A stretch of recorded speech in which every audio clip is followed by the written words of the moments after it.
Meus irmãos, boa noite, que a paz do Senhor esteja com todos. Por favor, abra sua Bíblia. No livro de Provérbios, capítulo 3, versículos 5 e 6, que é um texto que eu gosto muito e que acredito que vai servir como base da nossa reflexão aqui essa noite.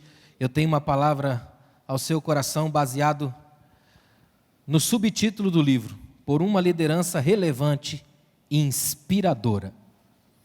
O diferencial desse livro é que a maioria dos livros que você pega sobre liderança, geralmente eles são ou técnicos demais, ou eles se preocupam apenas em olhar os erros dos líderes e em cima disso exortar. Esse livro é diferente. Esse livro é para líderes que precisam de uma palavra de apoio, que precisam se levantar, que precisam acender a chama, que precisam ter uma alegria. É um livro para fazer você se mover. Deu para entender? Daí a relevância.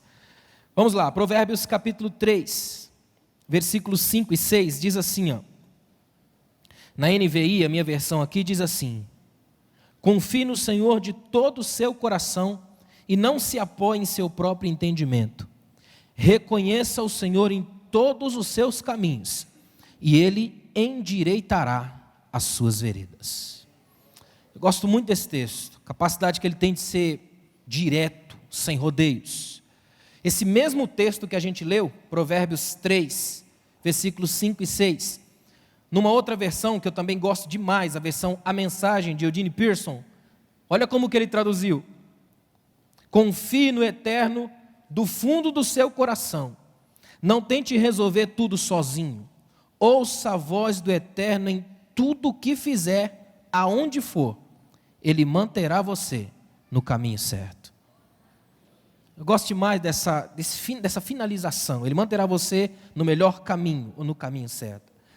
Eu quero começar essa reflexão nossa essa noite, falando algumas frases que servem como facilitadoras da compreensão do que seja a arte de liderar. Um escritor chamado John Emmons disse que para ser um líder, você tem que fazer as pessoas quererem te seguir. E ninguém quer seguir alguém que não sabe para onde está indo. É ou não é? Olha que interessante, ninguém quer seguir alguém que não sabe sequer para onde está indo. Perdidos não podem liderar. Donald McGannon disse que liderança é ação, não posição. É uma confusão meio boba, mas que a gente faz, de achar que posição confere liderança. É o contrário, a ação confere liderança. Terceira frase, o apóstolo Paulo disse uma que para mim é uma das frases mais difíceis de todos os tempos. 1 Coríntios 11, 1. Sede meus imitadores, assim como eu sou de Cristo. Está aí um negócio difícil de um líder fazer. Imitem a mim. E quando Paulo diz assim, ó, sede meus imitadores, o termo que ele usa no original grego é mimetai. Raiz da palavra na língua portuguesa, mímica. É Paulo dizendo assim: eu faço caras e bocas na tentativa de mostrar a vocês o Cristo que tenta se mostrar através do meu rosto. Paulo está dizendo para mim e para você que por melhor que seja o imitador, ele nunca é o original, não pode abrir mão do original. É Paulo dizendo: eu estou fazendo minhas tentativas para que vocês, olhando para mim, não me vejam, mas enxerguem o Cristo que me habita, até porque não vivo mais eu, mas Cristo vive em mim, e a minha liderança é um reflexo da dele. Estou tentando imitar a Cristo. Eu acho isso aqui de uma honestidade difícil de encarar. Chegar aqui e dizer assim, eu fico imaginando se eu chegasse aqui e dissesse aos irmãos: irmãos, podem me imitar. No mínimo você diria: mas que cara arrogante, né?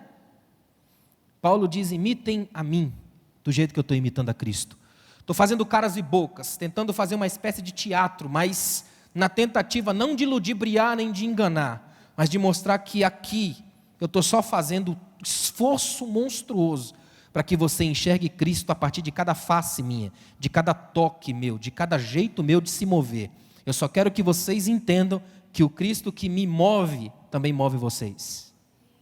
Eu acho extraordinário Paulo dizer isso para Corinto, uma igreja que vivia numa época complicada, de uma situação absurda, uma cidade portuária, de uma noite terrível, uma cidade violenta, com tudo quanto é coisa complicada que você imaginasse. Numa cidade dessa, num contexto desse, Paulo se levanta e diz: é possível ser um imitador de Cristo. Em outras palavras, dá para ser um líder relevante, porque o líder relevante é aquele que traz Cristo para o meio complicado onde ele vive.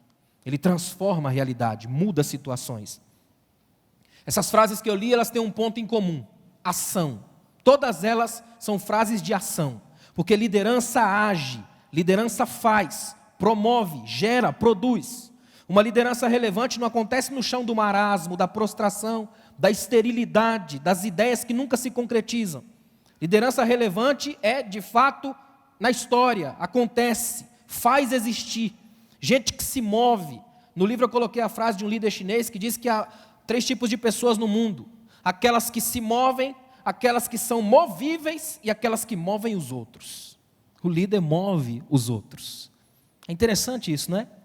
E olha que incrível, segundo o dicionário etimológico da língua portuguesa, de Antônio Geraldo da Cunha, esse termo relevância tem as origens no latim do século XV, com o sentido de ressaltar, sobressair, destacar. Ou seja, relevância também evoca o sentido do que é importante. Só que nosso problema é que vivemos na sociedade do urgente. E essa sociedade do urgente sacrifica o urgente, o importante no altar do urgente. Tudo hoje que tem razão, que pode acontecer, é coisas da urgência, mas não da importância. E é bem diferente ser importante e ser famoso. Tem gente que é muito famoso, mas não é importante. Tem gente que é importante, mas não é famoso. Mário Sérgio Cortella disse que sabe o que é morrer? É esquecerem de você. Quando você continua vivo, mesmo depois de já ter morrido, é porque você de alguma forma foi relevante. Olha que interessante. Quando se estabelece uma crise de relevância, o exercício de liderar fica comprometido, refém da mediocridade, obscuro, reduzido a clichês tecnicistas que dizem muita coisa, mas não conseguem comunicar nada. Uma liderança em crise de relevância é escrava das próprias sombras, divorciada do significado, ela é longe da profundidade. Numa linguagem bem popular, é gente brigando porque quer mandar, mas não porque tem algo a fazer. Nós temos hoje uma sociedade de gente brigando porque quer mandar, mas não porque tenha algo a realizar. Temos uma sociedade brigando porque quer falar, mas não porque tenha algo a dizer. Temos uma sociedade brigando porque quer mostrar, mas não porque tenha conteúdo nas imagens que propõe. A necessidade de uma referência hoje é muito grande. Nós vivemos uma séria crise de referências. Para onde olhar? No país de hoje em que vivemos é um problema muito grande. Difícil olhar para as classes que antigamente tinham pelo menos uma alimentação da chamada utopia. Hoje nem isso existe mais. Picharam num muro lá em Paris: senhores políticos, precisamos de mentiras novas. Ninguém está suportando mais, a lógica está ficando cada vez mais encher a coisa de vento. É como a frase de Eclesiastes: o que adianta criar um monte de coisa, mas depois correr atrás do vento? Imagina o indivíduo correndo atrás do vento. Ainda tem gente que corre atrás do vento. É a síndrome do cão, dando voltas em torno da própria sombra, tentando morder o próprio rabo. Como é monstruoso isso? O exercício da liderança, para ser relevante, precisa de alguns ajustes, e dentre eles, entender o seu tempo histórico, servir sua geração, falar a língua do homem de hoje, mesclar com perfeição o ser e o fazer. O Deus que eu quero dizer a você aqui hoje, que eu me baseei para escrever esse livro, não é apenas o Deus que te dá, é o Deus que te ajuda a ser, te convida para viver, te chama para fazer diferença, para neste século poder dizer como Paulo: imitem a mim, porque eu tenho imitado a Cristo. É mais ou menos isso que eu quero que a gente pense aqui essa noite, amém? Eu quero mostrar algumas pistas aos irmãos do que é ser um líder relevante. E talvez você nem pense por esse ângulo, porque a gente geralmente quando pensa em liderança, como eu disse agora há pouco, a gente pensa muito em técnica, naquela coisa toda pronta, toda formatada, configurada para o líder. Quem é o líder? O indivíduo que faz um monte de coisa, o indivíduo das massas, que vem com uma imagem, com um palavreado todo cheio de termos técnicos. Esses dias eu fui observar uma aula de coaching, eu fiquei imaginando, primeiro eu tenho que fazer inglês, para depois fazer a aula. O indivíduo tinha tanto termo técnico que eu lembrei do Ariano Suassuna: eu não troco o meu oxente pelo ok de ninguém. E a gente às vezes inventa tanta coisa, coloca tanta coisa, não precisa de nada disso. Eu quero pegar algumas pistas bem simples, que se você caminhar por essa trilha, uma certeza eu tenho: se você não liderar ninguém, é o líder de si mesmo, e quando olhar no espelho, tem que liderar aquele indivíduo que te olha de volta. Deu para entender? Primeira coisa, jamais jogue alguém fora. Se você quer ser um líder relevante, guarda isso: nunca jogue ninguém fora. Tem uma coisa que me encanta na Bíblia, as pessoas com quem Deus se move na Bíblia. É gente que não passaria nos nossos crivos, não receberia nossos aplausos. Uma gente complicada, perigosa, tendenciosa, com ficha suja, mas que Jesus enxergou neles potencial para mudar o mundo. 12 homens fizeram uma revolução no mundo que 40 milhões no Brasil hoje não conseguem fazer. 11 homens, para ficar melhor. E nenhum segredo, não é? Nós estamos vivendo numa época de uma banalidade existencial gigantesca. Como é estranho isso. Quer ver uma coisa? Eu coloquei aqui, pessoas valem muito mais do que coisas. Não permita que a sociedade das etiquetas rotule você. Acima de qualquer coisa, uma liderança nunca vai ser relevante enquanto não aprender a valorizar a gente. Pessoas. As pessoas que temos em torno da gente. Um dos graves problemas da religião é rotular demais as pessoas. Nós vivemos numa sociedade que é mestre em gerar rótulos. Eu costumo dizer que se você sair na rua ali agora, você já ganha um rótulo, pedestre. No carro você é motorista. Você é aluno na escola, é mulher em casa, marido em casa, é irmão na igreja. Você não tem nome. Sociedade que te engole acima de etiquetas, que carimba você com os carimbos do momento, que não te amam, mas amam as suas competências. Aquilo que você faz ou deixa de fazer. Só em Cristo você tem uma liderança relevante porque te ama como você é. É o único que ama problema, defeito, crise, tudo que venha junto do pacote, porque ele chama gente, não chama competências. Se tem uma coisa que eu amo na Bíblia, é o tipo de gente que Deus andou. O Davi de Deus é um homem complicadíssimo. Algumas das mulheres da Bíblia, quando você olha para as mulheres da Bíblia, você toma cada susto. A maioria estéril, não é? Ainda Deus chega para uma que está beirando 100 anos e fala, dá um filho, é tão tremendo que ela ri. E Deus que tem um senso de humor extraordinário, manda batizar o menino de riso, que é para toda vez que ela olhar, rir. Como eu gosto do Deus da Bíblia, ele é capaz de sorrir, tem crente que não ri nunca. O Deus dele é capaz de sorrir, é bom ou não é? Olha que coisa interessante, o que mais me impressiona em Jesus, é que mesmo tendo o mundo inteiro para salvar, sabe o que ele fez? Gastou tempo com gente. Jesus não ficou explorando lugares com um olhar de arqueólogo, ele ficou amando pessoas, lidando com gente, insistindo com Judas complicado, um Pedro terrível, um Mateus duvidoso, um Tomé que só acredita se colocar o dedo, uma série de pessoas complicadíssimas, ainda tinha um Simão Zelote, um partido extremista da época misturado no grupo, um terroristazinho, primo distante da Al-Qaeda. Grupo de gente complicadinha, né? Mas Jesus andou. Até hoje ele ainda anda com gente complicada como eu e você. Sejam bem-vindos à igreja. Ele não joga ninguém fora. É por isso que a gente está aqui hoje, porque ele ainda nos ama.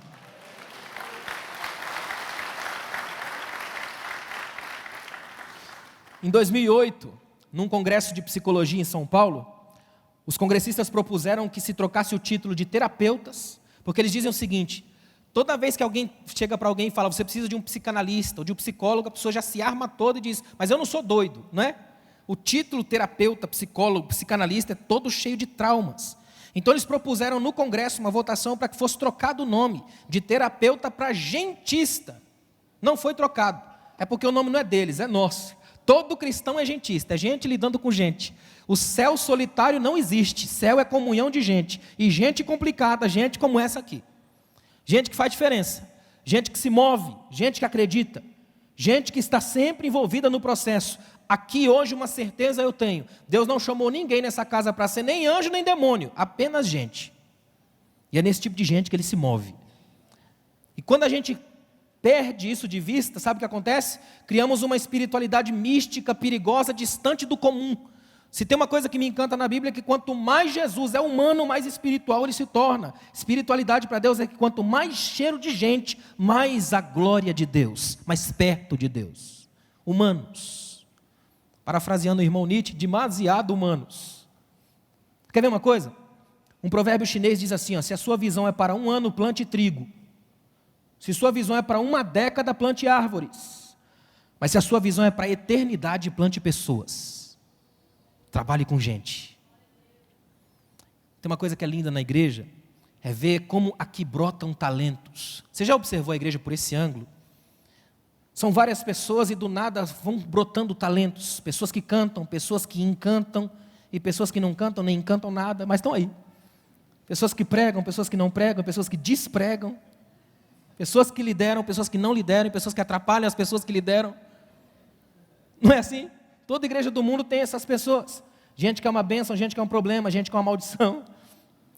Nós estamos entre os 3 níveis, todo mundo envolvido dentro. E sabe o que é incrível? Nesse movimento todo é que Deus se revela. Olha que tremendo. Ele é Deus de Abraão, Isaac e Jacó, gente complicada, gente que vem de uma sequência de família em crise. Ele é um Deus que se revela para gente, lidando com gente. Não perca o foco, não jogue ninguém fora. O nosso problema é fazer uma lista muito pré-configurada de quem serve. Quem serve? Indivíduo que fala bem, que tem uma boa postura, que é bonito. Numa sociedade toda rotulada pela etiqueta, é gente que tem toda uma aparência. E a gente é facilmente enganado pelos espíritos de anjo de luz. Gente que tem uma beleza extraordinária, mas é profundamente satânico. Jamais jogue alguém fora. Você não sabe quem é do seu lado, pode ser o Josué, que Deus vai levantar para ajudar a sua vida. Você não sabe quem é um samaritano leproso da vida, mas que vai voltar para te agradecer. Você não sabe quem é quem, só Deus sabe, e graças a Deus por isso, porque Ele sabe quem é trigo, quem é joio, e é no final que Ele vai repartir quem é quem. Olha que tremendo. Eu coloquei uma pergunta aqui, olha ao seu redor. Existe alguém na sua religião, ou na sua região, ou na sua história de vida, marcado para morrer? Você vai deixar morrer? Existe alguém que você poderia dizer assim, esse indivíduo eu preciso conversar? Existe alguém na sua realidade de vida que você precisa ligar? E por que não ligou ainda? Existe alguém nessa realidade de vida que você pode tocar, fazer diferença? Um pastor americano pregou um sermão que eu gostei muito do tema. Olha o tema do sermão dele. Não há lugares pequenos, nem pessoas insignificantes. Todo lugar pode ser grande, toda pessoa pode ser uma bênção. Jamais jogue alguém fora. Se você quer ter uma liderança relevante, começa por esse princípio. Quem passar por mim, de algum modo, será tocado pela minha vida, abençoado por mim, de algum modo, eu não vou jogar ninguém fora. O nosso maior perigo hoje é subdividir, fatiar movimentos. Gente com características, e a gente vai fazendo as pequenas igrejas dentro da igreja. Isso é tão mortal, tão destruidor, porque rompe com a coisa que é mais profunda do coração de Deus, que é unidade. Até Deus é uma unidade de ser numa pluralidade de pessoas. Até Ele é comunhão. Nunca jogue ninguém fora. Amém? Segundo, se você quer ter uma liderança relevante, guarde isso aqui, ó. Desafie o tédio. Ouse viver. Parece um negócio esquisito chegar aqui para um monte de gente que eu suponho que esteja viva, e dizer, vivam. Não é verdade? Mas você sabia que tem gente que pega no tranco? Não é estranho? Lá em Apocalipse 3 tem uma coisa que me encanta. A Bíblia diz assim, ó, para Laodiceia, ou você é quente ou você é frio. Aí eu tolero. O quente eu sei como lidar, o frio também. Agora, se você é morno, me dá uma náusea que eu te vomito. Nem Deus gosta de gente de meia boca. Ou é quente ou é frio, ou vai ou não vai, ou faz ou não faz. Já viu aquele tipo de gente que fica a vida inteira com a sensação de que já viveu faz tanto tempo? Tem gente que vive numa rotina tão exata que é difícil acreditar que ele vive pela primeira vez. É tudo tão ensaiado, tão técnico, tão bem feitinho. Eu acho que se você puxar um fio daquela lógica, desmonta toda uma história. Já viu gente assim, paralisada pela vida, que vive pelo tédio o tempo todo? O Cazuza tinha uma camiseta que eu gostava muito, prefiro Todd do que tédio. Eu também. Tédio é um negócio monstruoso, não é não? Sem sentido de viver, aquela coisa vazia, esquisita, pesarosa. Tem gente que vive tão maçantemente o tempo todo. Eu estava numa igreja uma vez, vou ter que confessar um pecado aqui agora, ainda bem que eu estou na minha igreja. Eu estava na igreja, a irmã orando do meu lado, eu ouvi a oração da irmã. Senhor, eu sou uma miserávelzinha, vermezinha que fica no chão. E eu pensei, meu Deus, tem misericórdia da irmã, Senhor, ajuda ela. Esquece a minha oração, ajuda logo a mulher, porque a mulher está só o pó, né? Não tem gente assim? E ele ainda projeta isso para Deus. Ele fica o tempo todo achando, por que Deus? Tão pequenininho, tão miserávelzinho. Ele confunde humildade com miséria. Confunde humildade com mendicância espiritual. E não existe absolutamente nada disso. Eu quero que você guarde uma coisa, tédio, sabe o que é tédio? Tédio é posse sem desejo. É você possuir, mas não desejar. Ou seja, de que adianta você ter tudo, mas não desejar aquilo que possui? A liderança relevante não tem apego aos cargos. Se tem uma coisa que ela gosta, é tirar as cargas dos ombros dos outros. Liderança relevante não sai caçando cargos, sai tirando cargas, ajudando cansados, aflitos, quebrando cadeias, libertando gente, botando gente de pé. Eu lembro de um amigo meu que uma vez recebeu um telefonema, às 3 horas da manhã, olha só. 3 horas da manhã ele recebe o telefonema, o irmão falando, pastor, vamos ali numa igreja ali que tem um cara que quando tira o paletó e faz assim, todo mundo cai, vamos lá cair? O convite já é pecaminoso em si, vamos lá cair? O crente geralmente fica de pé, né?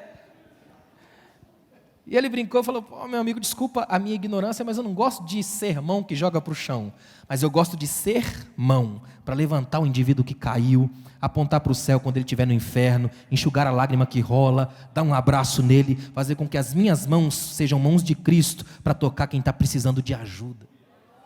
Meu sermão não joga no chão, meu sermão traz para cima. Tédio é um negócio monstruoso. Você quer ver uma coisa terrível? É um líder tedioso. Um líder tedioso, ele sai destruindo todo mundo. Ele é um poço de fúria, de marasmo, de angústia. Ele fica a vida inteira tossindo angústia até adquirir um reumatismo de alma. E tem gente assim. Quer ver uma coisa? Eu coloquei aqui, muitos acham que se eles possuírem muitas coisas, a vida vai estar completa. Só que eles se esquecem de um problema: vulnerabilidade dos dias. Nem sempre as coisas vão tão bem. E aí não adianta você ter muito. Lembre-se de uma coisa, na vida tem coisas que a gente não pode prever, tem coisas que a gente não pode controlar, e tem coisas que a gente não pode mudar, e é exatamente isso que se chama vida. Não tem como eu apertar um controle e ela funcionar, não dá para dar um reset. Vida não vem com roteiro pronto, é como casamento. O sonho de um monte de casamento é que existisse uma espécie de PROCON celestial, para eu reclamar que a mercadoria não era que eu pedi. Tem crente que sonha com um GPS divino, vira à esquerda, meu servo, vira à direita, minha serva, não vai ali, meu servo, não fala com o outro, meu servo. Ele acha, o que é a vontade de Deus para a minha vida? Deus aparecer lá em casa e falar, meu servo, vai por aqui, quando chegar na terceira esquina você vira. Ele não vai fazer isso. Porque como diz o meu amigo Mark antes, ele prefere te machucar do que te perder. Se tem uma coisa que o pai do filho pródigo ensina para mim, é que o filho, às vezes precisa sair de casa para reconhecer pelos próprios pés que a estrada machuca. Eu posso deixar meu filho sair de casa, sem tirar a casa de dentro do filho. O tempo todo ele pensa, na casa do meu pai, o lugar é bom. Eu saí, eu feri, mas eu posso voltar. É tão tremendo isso. Deixe marcas na história de quem vai. Você quer ver uma coisa tremenda? Se você não aprende a viver por essa lógica, sabe o que vai acontecer com a sua vida? Vai se tornar uma coisa cansativa, maçante, perigosa, cheia de mapas.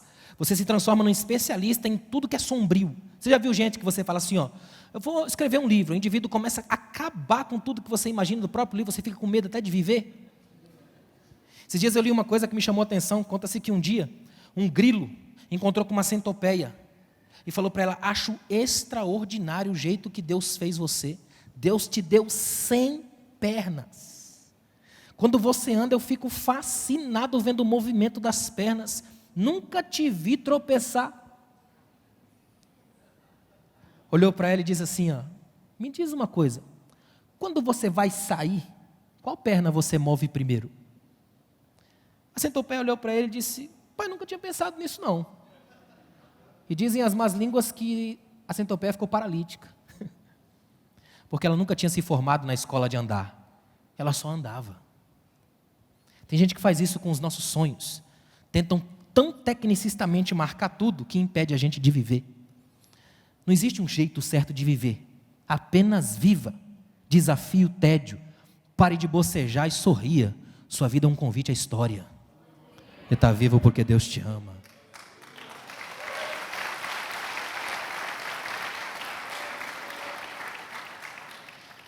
Vou cometer uma heresia aqui, mas já dizia o poeta, é preciso saber viver, não é não? E por que é preciso saber viver? Não é nada de crente não, que você já cantou esse hino, é preciso saber viver, né? Eu estava pensando aqui, por que é preciso saber viver? Existem pelo menos 3 coisas que são fundamentais. Uma, a inevitabilidade da morte. Guarda no seu coração, quando o seu dia chegar, e ele vai chegar, isso não sou eu, é Eclesiastes 9. Quando o seu dia chegar, todas as possibilidades estarão esgotadas. Até lá, viva. Porque se tem uma coisa que é tremenda, é que Deus não deixou na carta de ninguém o dia que vai ser. Você já pensou se a morte ligasse para sua casa e avisasse, se prepara, semana que vem eu vou passar por aí. Como é que seria a vida da gente? Não tem aviso.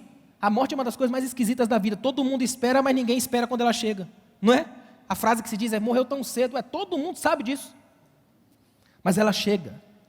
A inevitabilidade da morte é o ponto fundamental para você viver sua vida, porque você não sabe se vai ter uma próxima quarta-feira na história da sua vida. Então valorize o máximo essa daqui, ó, porque essa você ainda tem. 2, a brevidade da vida. A vida é curta. Já parou para pensar nisso? Dizem os filósofos que ela é curta demais para ser pequena. Ela é curta. A vida não tem apenas fim, mas ela também tem um fim rápido demais. Os estudiosos do século XVI chegaram à conclusão de que o que vai levar os homens ao inferno não é a morte, é a vida mal vivida.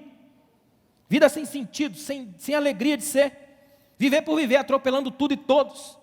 Você já viu gente que fica a vida inteira em fuga, estado de fuga? Ele mora um tempo numa cidade, aí foge de lá, porque deixou uma angústia, fofoca, conta sem pagar, não pode voltar de jeito nenhum. Passa a vida inteira fugindo, não tem retrovisor, não pode olhar para trás. Aí a Bíblia vai dizer que Moisés, quando Moisés vai vir com as pragas contra o Egito, Deus faz uma coisa que para mim é extraordinário. Deus olha para Moisés e diz assim: Moisés, dá a tua vara para Arão. Aí Arão pega a vara e Deus manda ele tocar no Nilo, e o Nilo vira sangue. Deus olha para Moisés e fala de novo, segunda vez: Moisés, dá a tua vara para Arão. Ele passa a vara para Arão, Arão toca no pó da terra. Olha que interessante. E a terceira vez é a mesma coisa, dá a tua vara para Arão, ele toca no Nilo novamente. Olha que incrível. São 10 pragas. As 3 primeiras atingem diretamente o rio e a terra do Egito. O rio que foi o primeiro berço de Moisés, e a terra do Egito que foi onde ele cresceu e foi educado. Até nisso Deus é sábio. Deus vai tirar Moisés do Egito, mas não permite que ele seja o homem que amaldiçoou o berço e a terra que o abençoaram. Ele sai do Egito, mas sai de cabeça erguida, ficha limpa, e se pudesse voltar um dia, voltaria pela porta da frente. Não amaldiçoou seu berço, sua origem, sua essência. É tão forte isso. Não amaldiçoe os primeiros lugares. Como é bom quando a gente é recebido em qualquer lugar por onde vai. Você tem portas abertas em todos os lugares. As pessoas te recebem, te convidam, te abraçam. As pessoas sabem quem você é. Complicado é quando você passa por cada lugar e abre uma janela de angústia. Você já viu gente que não pode ouvir certas músicas, ver certas fotos, ficar sabendo de certos lugares, que começa a deflagrar processos de crise? Já viu gente que vive a vida inteira em estado de depressão porque se fechou para todo mundo e para todo lado? Guarda o que eu estou te dizendo aqui, ó. Terceiro, a transitoriedade da juventude. A juventude voa, passa rápido, e a decadência física vai manter uma mente saudável num corpo cansado. A não ser que você por dentro nunca envelheça. Como uma velhinha de 86 anos que parou na frente do espelho e deu um grito: o que essa menina está fazendo no corpo dessa velha? Tem gente que é ao contrário. Tem 18 anos, mas acha que já viveu demais. Não tem? Principalmente na sociedade que a gente vive hoje, que é uma sociedade onde tudo se anula e se realiza na mesma intensidade. Sociedade do vácuo, da selfie, do movimento, que é tudo imenso, mas é tudo vazio. Bolha de ar, gente que corre atrás do vento. O problema de muita gente, quando eu falo de desfrutar a vida, de viver, de desafiar o tédio, é que tem gente que pensa pela mentalidade assim, evangeliquez, ele pensa o seguinte: mas essa coisa de desfrutar a vida parece coisa de gente mesquinha, fazendo coisas rasas num mundo pequeno. Só que o mundo não é pequeno, ele foi apequenado. Nós que estamos aqui hoje, que somos chamados a ser cristãos de verdade, líderes relevantes, gente que faz diferença na história, que é importante, aprende a viver, deixa marcas por onde passa, faz diferença na vida, acredita no que está fazendo. Se tem uma coisa que me deixa profundamente preocupado, é ver adolescentes e jovens nas igrejas com um senso assim de desperdício de vida. Gente que entra e sai da igreja sem ter o menor sentido de viver. Você vai nas faculdades, por exemplo, os indivíduos estão cada vez mais se autodestruindo. Antigamente as faculdades eram os lugares onde se pensava a nação, a autointelectualidade, tudo fluía ali. Hoje é o contrário, é o lugar da pior mediocridade do país. Algumas igrejas estão fazendo um desserviço monstruoso à vida quando se fecham no gueto, só aqui dentro, das 7 às 9, numa espiritualidade que acontece aqui, que só fala a língua daqui, que fica o tempo todo fechado num movimentozinho tão pequeno, que não enxerga mais o mundo, não ouve o clamor do mundo, não faz diferença na vida, não faz diferença na história. Por causa disso nós perdemos o teatro, perdemos o cinema. Armas poderosas de evangelização em massa, que a gente perdeu. Está na hora de viver, irmãos. Sacode a poeira da banalidade, levanta do banco, faz diferença, atinge, abraça a vida. Isso não é uma coisa minha de Alain Brizotti do século XXI, não. Isso é coisa de Amós. Buscai-me e vivei, diz o Senhor. Eu gosto de Amós. Amós é um cara meio tosco. Ele chega e fala: eu não era profeta, filho de profeta, nem nada, mas Deus me chamou, estou aqui. Eu gosto dessas coisas da Bíblia. A Bíblia tem umas coisas assim, curta e grossa, não tem? E ele fala, quer saber o que Deus está falando para vocês? Busquem Ele e vivam, existam, façam diferença. Tem gente que é uma coisa tão fechadinha, tão estranhinha assim, que não... Sabe aquele irmãozinho amarelinho, pálido, que acho que até o Espírito Santo pede licença para usar? Não tem gente assim? Você conhece uns 3 assim? É tão bom quando a gente tem esse senso de alegria, de liberdade, de viver. É por isso que eu gosto de criança na igreja. Criança esbanja a vida em qualquer lugar. Por isso que tem mães que não levam a criança para velório. Porque quando ela encosta com outra criança, ela brinca no velório e não está nem aí. Não é? Passa por baixo do caixão, não passa? Criança é livre, é leve, é solta. Quando Jesus olha para os fariseus, ele pensa assim, com quem que eu vou comparar os homens dessa geração? Aí ele fala, já sei, são como meninos sentados nas praças brincando, meninos chatos da religião. Na hora de brincar eles não brincam, estão na praça e estão sentados. Pensa nisso, criança enjoada. Jesus está dizendo, vocês religiosos, fariseus, são meninos chatos da religião. E meu pai não brinca com criança chata. Meu pai brinca com as felizes crianças do reino, aquelas que ele convida para dança, para alegria, para leveza. Espetáculo de viver. Vamos fazer uns exercícios de vida? Você vive de verdade? Você tem vida de verdade? Eu queria fazer um exercício com você, posso? Abre a sua Bíblia aí, lá em Eclesiastes 12. Vamos fazer uma brincadeira rápida. É um exercício teológico, só para você pensar se você tem vivido de verdade. Eclesiastes 12, abre aí. Eu não sei porquê, mas na maioria dos lugares no Brasil, Eclesiastes 12 é um texto que é só lido em culto de jovem. Só que aqui não está falando de jovem, está falando de velho, tá? Aí eu não sei por que eles leem para jovem, mas deixa para lá, né? Eu me lembro quando era garoto na igreja que o pessoal falava assim, ó, você tem que mais ou menos decorar esse texto aí, no dia do culto de jovem você vai lá e lê. Lembra do teu Criador no pau, né? Dia da tua mocidade até terminar. Você respirava fundo e descia sem ter a menor ideia do que disse lá em cima. Acho que é por isso que é o texto do velho, que você descia velho, né? Olha o que diz o texto, vocês acharam? Eu preciso que você ache que é para você entender a coisa. O texto começa no capítulo 12, versículo 1, dizendo assim, ó, lembre-se, é a frase da memória. Sabe por quê? Porque se tem uma coisa que você tem enquanto é jovem, chama-se memória. A partir do momento que vai ficando mais velho, a memória começa a sumir com o tempo. Não levanta a mão não para não ficar feio, mas você já guardou uma coisa na gaveta, passou a semana inteirinha tentando lembrar onde colocou? O nome disso aí é tempo. Ele vai passando e levando as nossas memórias juntos. Olha que interessante. Lembra-se de quem? Lembra-se do teu Criador. Guarda essa informação. Aí ele diz, antes que cheguem os maus dias, e ele sempre vem, sempre. Se tem uma coisa que você deve anotar no canto da Bíblia, é que esses dias vão chegar. Sempre vem. Nem Jesus escapou disso. E no dia que ele passou por isso, os discípulos fizeram, sabe o quê? Dormiram, na hora da oração. Porque o dia mau era dele, não deles, né? Olha que interessante, ó. Antes que venham, presta atenção na migração do termo. O termo diz, antes que venham os maus dias, aí cheguem os anos, dos quais venha dizer, não tenho neles nenhum prazer. Uma coisa é você passar dias sem prazer, outra coisa é passar anos. Anos de angústia, anos arrastando fardos, anos em depressão, anos de fracasso, anos de angústia, de crise, de tudo que é ruim. E olha que incrível, versículo 2, antes que se escureçam a luz, o sol, a luz, a lua e as estrelas. Ou seja, qualquer brilho, qualquer luminosidade, seja o brilho dos olhos, o brilho da mente, do coração, da alma ou de alguém, se apaguem na sua vida. Está entrando numa região perigosa, região de densas trevas. E voltem a vir as nuvens depois da chuva. Sabe o que é isso aqui? Ó? É a irritante cadência de tudo que dá errado. Olha para mim. Imagina as irmãs, arruma todo o cabelo, faz aquela chapinha, aquela coisa e tal, né? E se arruma toda para ir para o casamento. Da porta da sua casa até o carro tem alguns metros. E começa a chover, e muito. E você faz tudo quanto é tipo de oração para a chuva parar, não faz? E ela dá aquela paradinha assim, você bota o pé para fora, volta a chover de novo, não dá raiva? É mais ou menos essa a imagem. Eu sei que a coisa é tosca, mas é para você ter uma noção de que você não controla a chuva. Ela vai voltar. E vai atrapalhar o seu mundinho perfeito. E vai destruir o penteado. E vai fazer borrar a maquiagem. Porque essa chuva pode não vir de cima, pode vir de dentro. Olha que interessante, versículo 3. Daqui para frente a poesia hebraica vai mostrar como é que o homem envelhece. Olha que legal, presta atenção. Quando os guardas da casa tremerem, você vai ficando velho, as mãos começam a tremer. São os guardas da casa, era onde você se protegia na briga. Vai ficando velho, as mãos começam a tremer. Quando os guardas da casa se tremerem, E os homens fortes caminharem curvados. As pernas do velho começam a arquear, a ficar curvada. Isso aqui é uma interessante junção. Na época havia, por exemplo, um tempo atrás, um tempo antes desse texto, havia uma ideia, por exemplo, de que a esfinge era um monstro, com corpo de leão, cabeça de mulher. Quando passava o viajante, ela propunha um enigma. Quando o viajante passava, ela propunha um enigma. Se ele interpretasse o enigma, ela explodia. Se ele não interpretasse, ela o devorava vivo.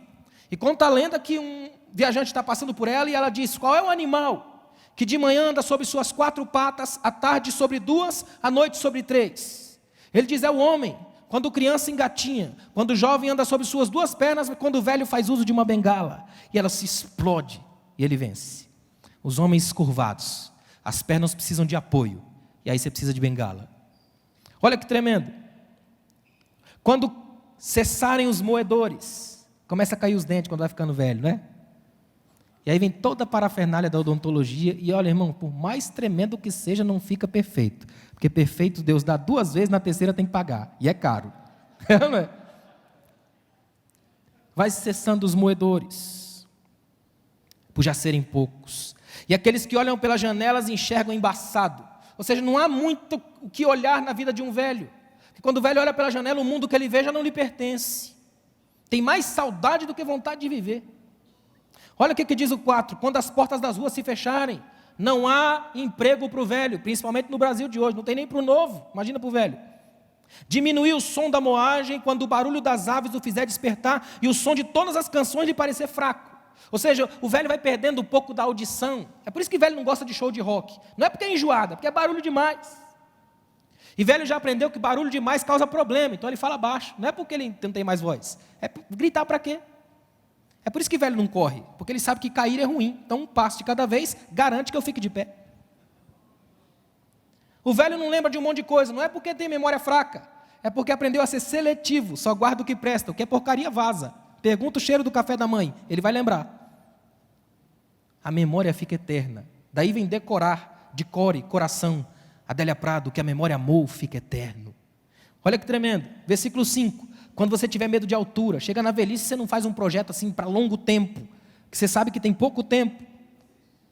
Dos perigos da rua, quando florescer a amendoeira, ó, o cabelo vai ficando branco. O gafanhoto for um peso, nem tudo que come cai bem. Aí vem um monte de dietas. O desejo já não se desperta, aí vem a pílulazinha. Entendeu, né?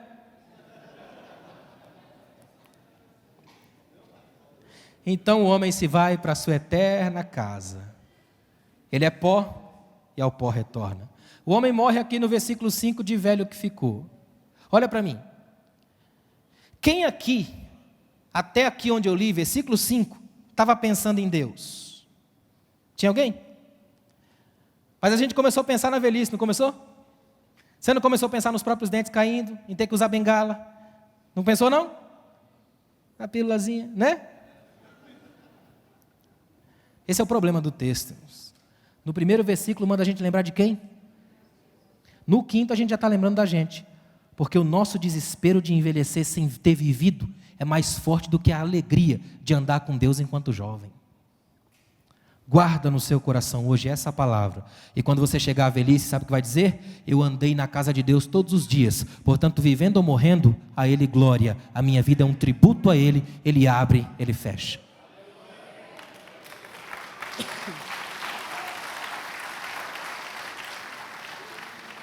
Sabe quem é o líder relevante?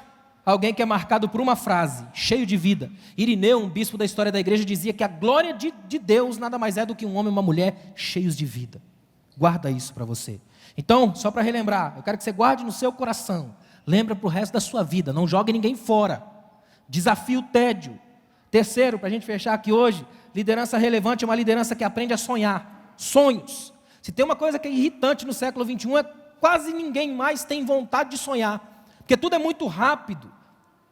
E as coisas não exigem mais esse tempo. Se perde a capacidade de ter sonhos, de ter alegria nessa coisa de projetar, de olhar para o amanhã, horizonte. Olha que tremendo, nós estamos vivendo num mundo encantado das novidades. O que muita gente esquece é que essa era maravilhosa foi alimentada pela metafísica dos sonhos. Você quer ver uma coisa? Tudo que já ficou pronto no mundo nasceu antes na alma de alguém que sonhou. Tudo. Quer ver uma coisa? Alguém ousou sonhar e o mundo ganhou a lâmpada. Olha que benção, não é não? Alguém ousou sonhar e o mundo anda de carro. Alguém ousou sonhar e o mundo tem telefone, internet e os dois juntos no celular. Olha que tremendo. Porque alguém ousou sonhar. Você quer ver uma coisa mais legal ainda? Todos os avanços e conquistas têm sido liderados por gente que sonha, que acredita, que não desiste. Uma gente que não se conforma em ser um parasita da irrelevância. O fato de eu estar aqui hoje de pé falando para vocês com um livro na mão, o 7º livro, é puro sonho. Porque como vocês sabem, eu fui criado sem pai, mãe solteira, uma baiana, caiu de paraquedas em São Paulo, na periferia de São Paulo, cercado por crime, droga e problema por todos os lados. Aos 14 anos, pela primeira vez na vida, eu vi uma estante cheia de livros na casa de um irmão, sentei no chão e fiquei fascinado olhando para os livros, pensando, tudo que tem ali está ao alcance da minha mão. Se eu abrir a página e ler, eu vou saber o que eles escreveram. Nunca mais parei de ler. Isso aqui, ó, não é um homem, é um sonho que você vai folhear. Sonhe. E não é só porque você sonha que a coisa acontece. Às vezes os sonhos nem acontecem. Mas quem sonha é sempre diferente. Ele tem sempre uma razão de viver. Ele tem sempre uma respiração diferenciada. Ele tem sempre um olhar diferente. Quer ver uma coisa? Eu tenho uma pergunta para você. Qual que é a geração mais pobre do mundo de hoje? Talvez você pense, é Somália, Moçambique, Etiópia, Quênia. Não é não. A geração mais pobre é aquela que possui homens e mulheres que perderam a capacidade de ter sonhos. Que entram e saem das igrejas, mas não sonham. Que estão envolvidos com Cristo, mas não sonham. Que têm a alegria da graça, mas não sonham. Que tem uma Bíblia extraordinária na mão, mas não consegue sonhar, irmãos. Uma frase antiga diz que os 2 maiores dias da vida de uma pessoa são o dia que ela nasceu. 2, o dia que ela descobre o porquê de ter nascido. Você já descobriu? Henrique Rojas escreveu que o homem é sobretudo futuro. Shakespeare dizia que nós somos feitos da mesma substância que os sonhos. Portanto, sonhe, lute, faça acontecer. Porque o Espírito que se move em você endireitará as tuas veredas. Fica de pé, por favor. Eu quero concluir a minha fala aqui hoje, nesse dia que é tão importante para mim, fazendo a leitura de um texto que eu gostei muito e que mexeu muito comigo.